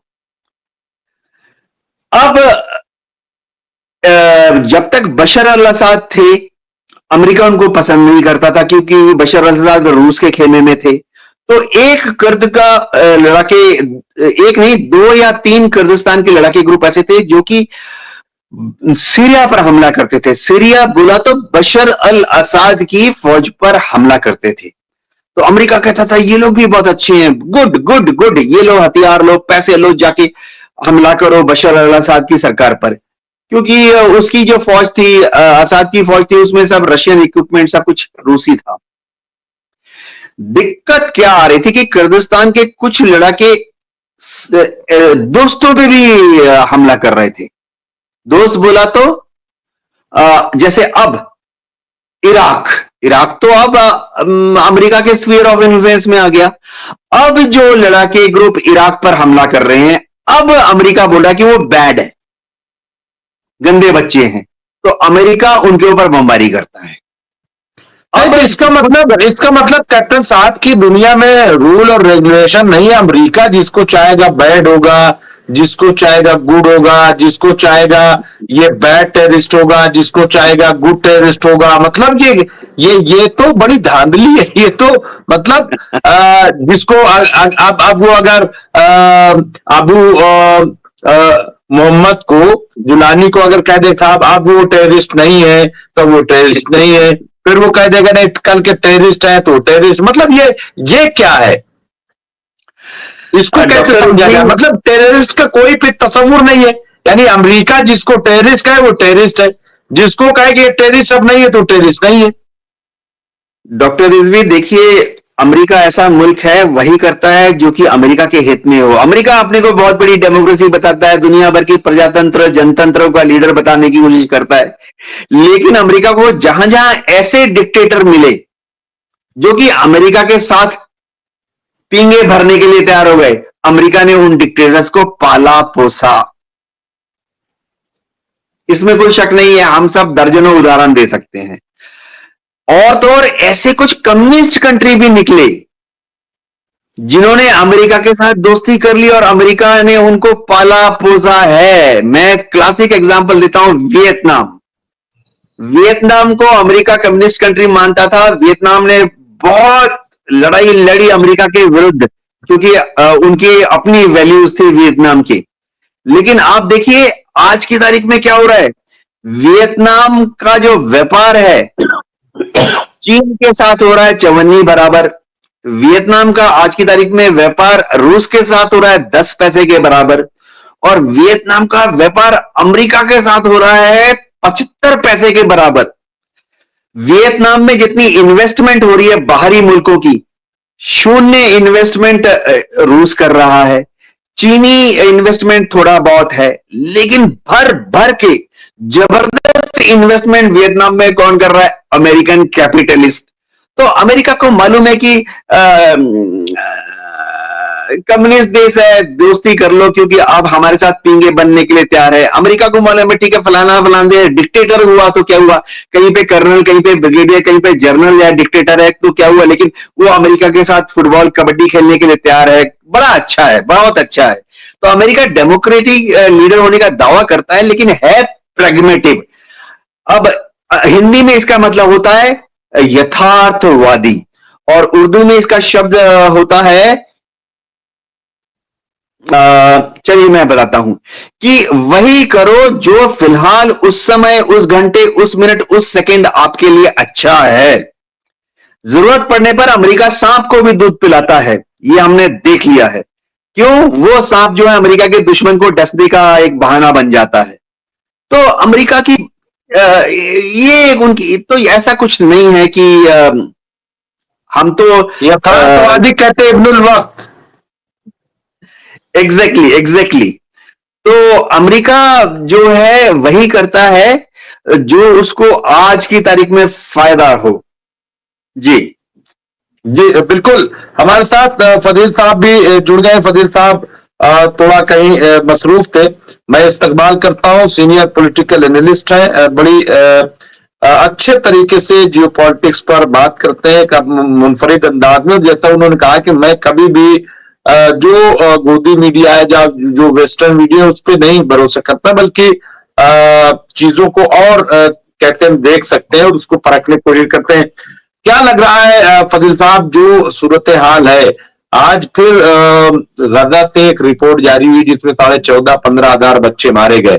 कैप्टन साहब कह रहे हैं बातचीत के अलावा कोई और रास्ता नहीं है, जंग करके तो ये नहीं हो सकता। लेकिन कहां जंग हो रही है? क्या क्या आपको लग रहा है कि और सारे लोग खामोश हैं या कुछ स्ट्रेटजी है क्या? कब ये सिलसिला थमेगा? क्योंकि लोग बता रहे हैं कि हर रोज जो है बच्चे मारे जा रहे हैं, हर रोज। देखिए मुमताज भाई, अमेरिका का एक मिनिस्टर जो है इराक, देखिए सीरिया तो इनका फेल हो गया, सीरिया से जो चाह रहे थे वो फेल हो गया। अब एक शिया धर्मगुरु हैं किस्तानी साहब, उनसे जाकर के ये लोग मिले और कहे कि आप जो है फतवा जारी कर दीजिए। तो इसका मतलब ये है कि ये लोग बहुत बेचैन हैं। अगर सीरिया से नहीं घेर पा रहे हैं तो इराक से घेर दिया जाए, चाहे ईरान को। ईरान ने कह दिया है कि हमको किसी प्रॉक्सी की जरूरत नहीं है, हम खुद सक्षम है लड़ाई लड़ने के लिए। जब वक्त आएगा, अयतुल्लाह खामेनी साहब का यही बयान था कि जब वक्त आएगा तो हम खुद ही सामने आके लड़ेंगे, हमें किसी प्रॉक्सी की जरूरत नहीं है। और फिर यही रिपोर्ट जो है, इतने मारे गए होते हैं, मारे गए सब। देखिए, हम लोग ना तो किसी की बहादुरी से कुछ होना है, और ना हम रोक आंसू बहा के भी कुछ नहीं होना है। जिसको लड़ना है वो लड़ रहा है। और इंडिया में तो इंडियन मुसलमान लोग जनाजा पढ़े फिलिस्तीन के लोगों का, तो उधर से खबर आ गई कि भाई हम जिंदा हैं, हम मरे हुए नहीं है। तो यहाँ पे लोग आंसू बहा रहे हैं कि इतने बच्चे मर गए, उतने बच्चे मर गए। वो लोग कह रहे हैं कि हम, उनकी अलग सिचुएशन है, वो लड़ने को आज भी तैयार है, चाहे जितनी भी मौतें हो जाए। मरना तो देखिए सबको है, कौन बचेगा? हम आप सब लोग मरेंगे। कोई आज मरे, कोई 10 साल बाद मरे, कोई 10 दिन के बाद मर जाए, कोई 10 घंटे, किसी की कोई गारंटी नहीं है। तो इतना मौत से वो लोग नहीं डर रहे। अगर मौत से डरते तो आज से 40 साल पहले ही, जब यासिर अराफात साहब का एक्सीडेंट कहिए या हत्या कहिए, बात बराबरी है। और गद्दाफी साहब, सद्दाम हुसैन, एक लंबी 40 साल से एक लंबी फहरिस्त है। जो मिडिल ईस्ट अपने रिसोर्सेज, मिडिल ईस्ट का फायदा कौन उठा रहा है? अमेरिका उठा रहा है। तो आवाज पहले धीरे, देखिए सद्दाम हुसैन साहब की बात ये थी कि वो थोड़ा फौजी दिमाग के थे, कड़क लीडर थे। मतलब वो एक फौजी आदमी थे, मतलब लीडर की वाली भूमिका नहीं थी। लीडर वो होता है, जो भी कैप्टन साहब कह रहे थे कि अमेरिका जैसे चाहे, जैसे मोम है उसको गला करके हाथी बना लो, मोम है उसको गला के खरगोश बना लो, मोम है उसको गला के बकरी बना लो, मोम है गला के शेर बना लो। तो वो मोम है, उसको जैसा चाहो आप गला के उस शेप दे दो। लेकिन दुनिया में हर आदमी इस टाइप से नहीं होता है। वो बहुत से लोग जो है, 90% लोग ऐसे होते हैं जो गलने को तैयार नहीं है। मिट जाएंगे लेकिन गलेंगे नहीं। जो शेर है तो शेर रहेगा, बकरी है तो बकरी रहेगा। अब ईरान को तो आज कितना, 1970 से 1979 से लगातार झुकाने की अमेरिका कोशिश कर रहा है। पूरी दुनिया बदल गई, वो तो नहीं बदले आज तक, वो तो लड़ रहे। और हमारे गुरुजी कहते थे कि दोस्त बनाओ या ना बनाओ, एक दुश्मन बना लो, तभी आगे बढ़ोगे। वो दुश्मन तुमको जगाए रहेगा, तुमको सतर्क करता रहेगा। तुम उस दुश्मन का मुकाबला करने के लिए अपनी ऊर्जा को, अपनी ताकत को लगातार बढ़ाते रहोगे। और अगर सारे दोस्त बन गए तब तो तुम सो जाओगे, सोचेगे अब हमारा दुश्मन है ही कौन। जैसे ही इजराइल ने अरब से दोस्ती कर ली और ये सोचा कि अब फिलिस्तीन की ताकत तो अरब में थी, अरब तो मेरा दोस्त हो गया है, अब फिलिस्तीन कर क्या पाएगा। तब तक 7 अक्टूबर को हमास ने कर दिया और सभी दोस्ती खत्म हो गई। जैसे मान लीजिए हम आपके कैप्टन साहब के हम प्रॉक्सी हैं, तो मुमताज भाई सोच रहे हैं कि कैप्टन साहब से दोस्ती कर लो, फजील अहमद कर क्या सकते हैं। फजील अहमद ने उल्टा उनके ऊपर ज्यादा कर दिया। ये सब चीजें भी स्ट्रेटेजी हो सकता है अरब ने उनको ठोक के सुला दिया हो कि तुम सोए रहो, हम तो है ही हैं। अब सोए के सोए रह गए, रात को 3 बजे तक दारू पिए इजराइल के लोग। अब सोचिए कि दारू पी के जो 3 बजे रात में सोएगा, 5 बजे हमला होगा, तो उसका असिस्टेंट भी नहीं जग रहा है और प्रेसिडेंट, मिनिस्टर सब सोए हैं। कोई उठने को तैयार नहीं है कि क्या हुआ नहीं हुआ। तो सुबह जब 9 बजे थोड़ा नशा उतरा, थोड़ा खुमार उतरा, थोड़ा नींद गायब हुई, तब पता चला कि ऐसा हो गया। ये हुआ 7 अक्टूबर को। ऐसा दिन, उस दिन इसराइल फाउंडेशन डे मनाते हैं ये लोग। पूरी रात दारू पीते, पूरी रात मौज मस्ती, पूरा इसराइल डूबा हुआ था नशे में। उस दिन ये सुबह 3 बजे जो सो रहा है, 4 बजे कोई बीच पे ही सो गया, कोई गाड़ी में ही सो गया, कोई रेस्टोरेंट में ही सो गया, और ऐसे हालात में हमला हो गया और उठा ले गए उनके हजारों आदमी को। तो ये चीजें जो हैं, जो मिडिल ईस्ट, अब पूरा मिडिल ईस्ट का आप एक एक आदमी का आप बात कर लीजिए, सभी लोग इस इंतजार, अब यूनाइट होकर के लड़ना चाहते हैं कि भाई ये क्लेश खत्म ही होना चाहिए। चाहे 10,000 मर जाए, चाहे 20,000 मर जाए, चाहे 2-4 लाख मर जाए, कोई मर जाए, ये क्लेश खत्म होना चाहिए कि मिडिल ईस्ट की अपनी, अफ्रीका देखिए, अफ्रीका अपना फौज बना लिया, अपनी करेंसी बना लिया, 40-45 कंट्री मिल करके अपना एक महासंघ बना लिए अफ्रीकन कंट्री, और वो मजबूत हो गए। अब उनके बाद दबाव, क्या नाम था, नाइजीरिया है शायद, नाइजर फ्रांस के कब्जे में था, फ्रांस वहां रूल करता था, लेकिन आज वो रूस वहां रूल कर रहा है। फ्रांस भाग गया वहां से, 3 देशों से फ्रांस हटा है और नेटो कुछ नहीं कर पाए, रूस ने वहां की कमान संभाल ली। ये दुनिया का कभी भी जो पेड़ बड़ा हुआ है वो बूढ़ा भी होगा, कम मरेगा। हुआ है, बहुत कम है। एक चीज फजील साहब भाई, मैं कैप्टन साहब से जानना चाहूंगा, जयदीप सिंह बुंदेला साहब जो है उन्होंने लिखा है इजराइल ने फिलिस्तीनियों को अपनी सैनिक ड्रेस पहनाकर ह्यूमन शील्ड बनाना शुरू कर दिया। ये क्या होता है इसमें, जरा से अगर थोड़ा समझा सके, टाइम कम है लेकिन फिर भी थोड़ा सा बता सके कि इसका क्या मकसद होता है, क्या पर्पज होता है कैप्टन साहब। ये खबर मुझे भी सही नहीं लग रही है, इसकी पुष्टि होना बाकी है, वेरिफिकेशन करके तभी मैं कुछ कमेंट देना चाहूंगा। नहीं, गजा के अंदर जब इजरायली सैनिक को बंधक बना लिया, उस वक्त इजरायली सैनिक की वर्दी पहन करके हमास के लोग और इजरायली आईडीएफ के सैनिकों को धोखा दे के अंदर बुला लिया, क्योंकि आरटी सेट पे तो किसी का नाम नहीं लिखा होता है और ज्यादा आवाज से भी नहीं होता है। तो अब मान लीजिए कैप्टन साहब उस इलाके के कैप्टन है, हम इनकी गाड़ी को कब्जा कर लिए, इनका आरटी सेट भी इस्तेमाल कर रहे हैं, इनकी वर्दी भी पहन लिए हम, और ये अगर बाहर निकल के कोई इशारा करेंगे तो इजराइल आईडीएफ का सैनिक ये सोचता है कि ये तो इजरायली वर्दी पहने हैं। इतना कोई किसी को पहचानता नहीं है, लाखों सैनिक होते हैं, हजारों लोग होते हैं, कौन कहां से आया कौन कहां गया, तो जरूरी नहीं है कि सबको इतना पहचानता है। वो बैच से और वर्दी से ही पहचान होती है सैनिक की। अभी इतना 20 लाख सेना है हम लोग के पास, तो कौन कहां से आ रहा है कहां जा रहा है कौन, तो इतना कोई पहचान नहीं हो पाती है।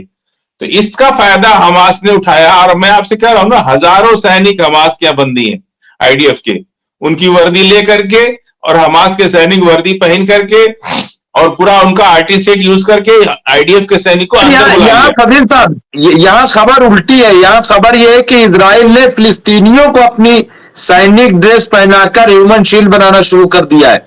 यहाँ पे तो उल्टा।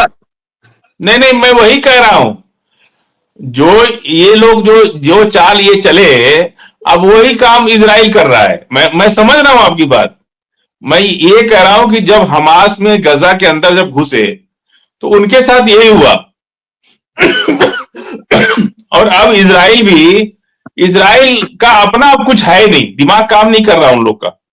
क्या कब क्या वो सोच रहे हैं कि कुछ ऐसा चमत्कार कर दिया जाए जिससे, अब सीरिया से लोग बहुत खुश थे कि हमने सीरिया में अपना प्रॉक्सी घुसा दिया, अब सीरिया से ईरान का लाइन कट जाएगा, वो तो लाइन और जुड़ गया। अब वहां से जब फेल हुए तो इराक की तरफ जा रहा है कि पीछे से उनको घेर दिया जाए। अभी तो आगे से घेर रहे थे, अब उनको पीछे से घेर दिया जाए। इराक ने मना कर दिया। और बहुत जल्दी 1-2 हफ्ते के अंदर आप देखिएगा जो हाल सीरिया में वही जॉर्डन होने जा रहा है। जयदीप सिंह बुंदेला साहब लिख रहे हैं कि ये उल्टी खबर है, मतलब ये उल्टा बता रही है। तो आपकी हिमायत कर रहे हैं फजील साहब की उल्टी खबर है। खबर ये नहीं है कि इजरायली जो है उन्होंने फिलिस्तीनियों को बना लिया, बल्कि कह रहे हैं कि फिलिस्तीनियों ने इजराइल को, ये कह रहे हैं बिल्कुल उल्टी खबर है। नहीं, उनसे कहिए दोबारा खबर बताएं क्या लिख, दोबारा लिखिए उसको सही से। नहीं, मैं ये नहीं कह रहा हूं। मैं ये कह रहा हूं, आप जो है, एक तो खबर ये चल रही है जो हमने बात बताई आपको कि वहां जो है इजराइल ने फिलिस्तीनियों को अपनी सैनिक ड्रेस पहनाकर ह्यूमन शील्ड बनाना शुरू कर दे, की खबर। आपने कहा, आपने बताया था कि साहब ये जो फौजी पकड़े गए इजरायली, उनका इस्तेमाल फिलिस्तीनी कर रहे हैं, हमास वाले कर रहे हैं, ये आपने कहा। तो जहाँ जयदीप सिंह बुंदेला साहब वही कह रहे हैं कि जो खबर आई थी ये इसके बरक्स से, यानी बिल्कुल उल्टी खबर, जहां तक मैं समझ पा रहा हूं। जयदीप सिंह साहब लिखेंगे अभी कि क्या वो पूछना चाहते हैं, लेकिन बहरहाल ये कैप्टन साहब, ये सूरत हाल जो भी है, लेकिन मुझे लग रहा है कि इससे कहीं कोई मसला हल होता दिखाई नहीं दे रहा है। लेकिन यमन को कैप्टन साहब आपने कहा कि ये तो बहुत हल्का, मुझे भी लग रहा है, लेकिन 2000 किलोमीटर से मिसाइल, सुपरसोनिक मिसाइल का मारना इस तरीके से, और इतने 14 महीने से टक्कर देना अमेरिका को, फ्रांस को, जर्मनी को। अरब का कोई रिएक्शन ना होना, ये भी मुमताज भाई 1 मिनट जोड़ लीजिए। अरब का कोई रिएक्शन नहीं आ रहा है, जबकि वो अरब के एयर स्पेस को इस्तेमाल करके हुतीज मार रहे हैं। अरब के जमीन से वो मिसाइल जा रही है। जी कैप्टन साहब जी। देखिए, जो हुतीज हैं वो बहुत सक्सेसफुल अटैक कर रहे हैं इजराइल के ऊपर। पहली चीज तो उनकी जो टेक्निकल एक्सपर्टीज है उसकी दाद देता हूं। दूसरी चीज है कि उनकी जो मोरल है, यानी दिल दिमाग है, उसकी भी दाद देते हूं। तीसरी बात है कि हुतीस का जो जज्बा है कि हमास को सपोर्ट करना है, उसकी भी मैं दाद देता हूं। लेकिन इससे ज्यादा कुछ नहीं है, इससे ज्यादा कुछ नहीं है। क्या हुतीस के इन हमलों से इजराइल को कोई फर्क पड़ रहा है? कोई फर्क नहीं पड़ रहा है, कोई फर्क नहीं पड़ रहा है। तो लेकिन इंटरनेशनल मदद मांग रहा है, इंटरनेशनल की मदद के लिए सब आए और घबराया तो है, ऐसा लग रहा है कि घबराहट तो है इजराइल में कि कहीं ऐसा ना हो कि सब मिल करके, क्योंकि जॉर्डन के भी हालात अच्छे नहीं कैप्टन साहब, जॉर्डन के हालात अच्छे नहीं है। जॉर्डन में भी जो तख्ता पलट की बार बार वहां से खबरें आ रही, हालांकि उन खबरों को दबाए जा रहे हैं, लेकिन वहां भी हालात खराब है। जॉर्डन में जो आम आवाम है वो नाराज है किंग अब्दुल्ला से, क्योंकि उनको लगता है कि किंग अब्दुल्ला जो है इजराइल को जरूरत से ज्यादा सपोर्ट कर रहे हैं। उनको ये लग रहा है कि किंग अब्दुल्ला जो है इजराइल के खिलाफ कुछ नहीं कर रहे हैं। लेकिन ये समझना पड़ेगा कि जॉर्डन में तख्ता पलट की कोई संभावना है ही नहीं। जॉर्डन की देखिए, एक तो है कि उनकी पूरी आर्मी, पूरी पुलिस, सबकी ट्रेनिंग अमेरिका में होती है। अगर आप वहां जाएंगे तो अब उनके लेफ्टिनेंट साहब, कैप्टन साहब, पुलिस में उनके कमांडेंट साहब और कमिश्नर साहब सब अमेरिका में ट्रेनिंग के लिए जाते हैं। तो जब वो एक बार न्यूयॉर्क में 1-1.5 साल 2 साल काट लेते हैं, वॉशिंगटन को देख लेते हैं, तो उसके बाद वो जैसे भारत में होता है, हमारे भी डॉक्टर इंजीनियर जब अमेरिका में 2 साल काट लेते हैं तो भारत जब वापस आते हैं तो माहौल बदल जाता है, दिमाग का जो केमिकल है वो बदल जाता है। क्या है अब ये अमेरिका का एक तरीका है। देखिए अमेरिका क्या करता है, ये अमेरिका दुनिया भर के जितने होशियार बच्चे होते हैं, जैसे 18 साल के, 20 साल के, 22 साल के, उनको अपने यहाँ स्कॉलरशिप दे देता है। अमेरिका दुनिया भर के सारे बच्चों को अपने यहाँ ट्रेनिंग के लिए बुला लेता है। ये एक चीज जो है वो समझने लायक है, स्टडी करने लायक है। पीएचडी का पूरा रिसर्च पेपर बन सकता है कि अमेरिका किस तरह से दुनिया भर में जो उनको मालूम है कि अमेरिका में ट्रेनिंग करने के बाद, अमेरिका में ग्रेजुएशन, पोस्ट ग्रेजुएशन करने के बाद, पीएचडी करने के बाद जब ये वापस जाएगा तो ये ही अपने देश में डॉक्टर बनेंगे, इंजीनियर बनेंगे, पॉलिटिशियंस बनेंगे, राजनीतिक के बनेंगे, उनके फॉरेन सर्विस को ज्वाइन करेंगे, इन्फ्लुएंसर्स बनेंगे अपने अपने देश में। और ये लोग अमेरिका का जो, अब पता नहीं, हमने तो सुना था नमक का हिसाब, लेकिन ये लोग अमेरिका का बियर का हिसाब कभी नहीं भूलते हैं। तो एक अजीब सा जी अभी मोहम्मद हुसैन साहब में बस आखिरी बात, आखिरी दौर में है, ज्यादा हो रहा है, लेकिन चूंकि फजील साहब तो आज कहीं मसरूफ थे तो इसलिए मैं उनके लिए थोड़ा सा बढ़ा दिया। बस 1-2 मिनट, 3 मिनट और बस। मोहम्मद हुसैन साहब लिख रहे हैं यहाँ पे कि कैप्टन साहब को बता दीजिए तेल अवीव पावर प्लांट पे यमन की ऐसी मिसाइल गिरी है कि रात में वहां दिन हो गया था। मैं वीडियो भेज सकता हूं। मैं वो कैप्टन साहब इस पर जवाब दें, लेकिन मैं फजील साहब से कह रहा हूं, फजील साहब ये जो यमन कर रहा है इस पे क्या लग रहा है कि कैप्टन साहब ने जैसा कहा कि ये ठीक है लेकिन इसका कोई फर्क नहीं पड़ने वाला है। क्या आपको लग रहा है कि यमन जो कर रहा है इसके फर्क पड़ेगा या क्या इसका असर आप देखते हैं इस तरीके? कैप्टन साहब से हम इतना प्यार करते हैं ना कि बहुत सी बातों को तो हम इनकी छोड़िए देते हैं, बोलते ही नहीं उस पर।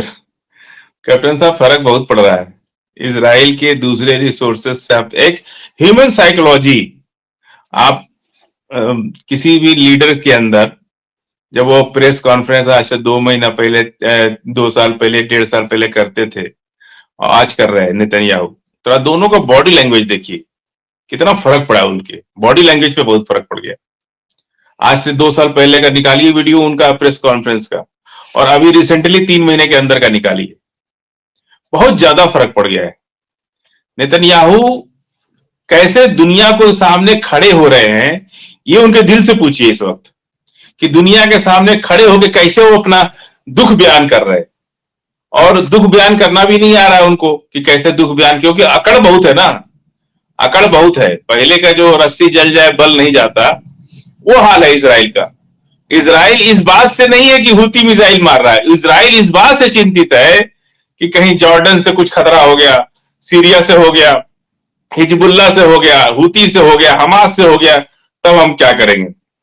और अमेरिका कभी भी अब दूसरे के पैजामे में पैर नहीं डालने वाला है। जो डालना था डाल लिया, क्योंकि अगर पैजामा में पैर डाल दिया ना दूसरे के, तो उसका भी नाड़ा कस के बंद हो जाएगा। इस बार सब लोग तैयार बैठे हैं और ये कोई नहीं डर रहा है इस समय अमेरिका से। अमेरिका से ये समझिए कि अमेरिका, सबको पता है कि इजराइल अमेरिका का प्रॉक्सी है, लेकिन आज की डेट में जो लोग भी लड़ रहे हैं उनके दिमाग में ये माइंडसेट है कि हमको अमेरिका से लड़ना है। भले हम इजराइल से लड़ रहे हैं, लेकिन आप मान के चलिए कि हम अमेरिका से लड़ रहे हैं और लड़ ही रहे हैं।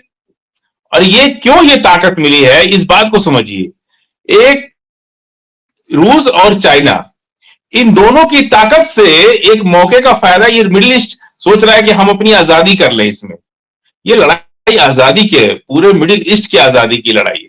जो बड़े बड़े बादशाह हैं, कभी कभी अरब भी देखिए कैसे बिफर जाता है अमेरिका के खिलाफ, देखते हैं ना, कभी कभी कितना पिट्ठू होने के बावजूद भी बिफर जाते हैं कि भाई हम ये नहीं करेंगे, हम वो नहीं करेंगे। तो कहीं ना कहीं ये सारी चीजें सबको अंदर से ये लोग यूनाइट हैं और इस समय किसी भी कीमत पर वो लोग परमानेंट सोल्यूशन चाह रहे हैं, अरब के लोग, कि हम जो है, और रूस और चाइना, इसका रिकॉर्ड अच्छा है कि वो धोखा नहीं देते अपने कलीग्स को, अपने सबॉर्डिनेट, अपने कलीग्स जो उनके साथ चल रहे हैं, कभी उनका पैर नहीं खींचता। अमेरिका तो देखिए अभी पाकिस्तान को उसने मिसाइल प्रोग्राम पे सैंक्शन लगा दिया है, जबकि रोज पाकिस्तान पाकिस्तान अमेरिका करता था। कभी भारत में आके नाश्ता करता था तो दोपहर का लंच अमेरिका में, पाकिस्तान में जाके करता था, और रात में जाकर के अरब में डिनर करता था। क्या पॉलिसी चलते ये लोग। लेकिन दुनिया के सामने कभी भी कोई चीज, जो जवान हुई तो बूढ़ा भी होना है, बूढ़ा है तो मरना भी है। ऐसा नहीं है कि उनकी चीजें हमेशा एक साथ चलेंगी। बड़े बड़े हिटलर और मुसोलिनी सारे लोग मिट गए। कभी उस जमाने में लोग कहते थे कि हिटलर का कोई मुकाबला नहीं कर सकता, लेकिन आज दुनिया में उनका नाम लेने वाला कोई नहीं बचा। अमेरिका भी अपने तमाम चीजों पर बुढ़ापा की तरफ जा रहा है। अब वो सोच रहा है कि अगर उसको देखिए, एक तो अमेरिका इतना होशियार जरूर है कि वो अपनी चीजों को भाप जाता है कि यहां से हमको पैर हटा लेना है। नहीं, वो ये नहीं होता है सद्दाम हुसैन की तरह कि भले मर जाएंगे लेकिन काफी वक्त हो गया है। और कैप्टन साहब की नजरें जो है वो बता रहे हैं, चूंकि मैंने तो कह दिया था आज थोड़ा से जो है वो फजील साहब जब तक दाएं बाएं नहीं देखते हैं तब तक हम सोचते हैं। मैंने नहीं, वो देख लिया मैंने देख ली कैप्टन साहब नजरों से देख रहा है। आखिरी बात, और कल मैं फिर तफसील से बात करूंगा। आखिरी बात कैप्टन साहब, जो आप बात कर रहे थे, देखिए हमारा मकसद क्या है, ये तमाम हिस्ट्री चीजें लिखी जाएंगी, लेकिन हम तो बस यही चाहते हैं कि किसी तरीके से जो बेगुनाह लोग मारे जा रहे हैं वो न मारे जाए, वो रुक जाए, वो थम जाए। बस हमारा तो मकसद इतना है। बाकी न वहां हम रहने जा रहे हैं, न वहां तो हमारी कोई हिस्सेदारी। कैप्टन साहब जी हाँ, बेगुनाह ना मारे जाएं, बच्चे खवातीन ना मारे जाएं, ये तभी संभव है अगर इजराइल बमबारी बंद कर दे। इजराइल बमबारी बंद कर देगा, बहुत जल्दी बमबारी बंद कर देगा, इसके पुख्ता इंडिकेशंस आने लगे हैं। हाँ, क्या एक सीज फायर एग्रीमेंट कागजों पर साइन होगा? उसमें शायद अभी 15 दिन या 1 महीने का समय है। जी डॉक्टर रिजवी। तो शुक्रिया ग्रुप कैप्टन उत्तम कुमार देवनाथ जी आपका, और फजील अहमद साहब आपका शुक्रिया कि आप आए, बातें की, और हम चूंकि रोज चर्चा करते हैं और ये अच्छी बात है, कहीं इख्तलाफ भी हो सकता है बातों का, और इसीलिए ये गुफ्तगू होती है। हर आदमी एक तरह से सोचे, एक नजरिए देखे, ऐसा नहीं है। तो जब कई नजरिए चीजें देखते हैं तभी चीजें निकल के आती हैं, और हमारा मकसद यहाँ पे कोई वो नहीं है, बल्कि यह है कि हम एक सही बात करें और लोगों तक सही बात पहुंचे। बहुत बहुत शुक्रिया आप दोनों हजरात का।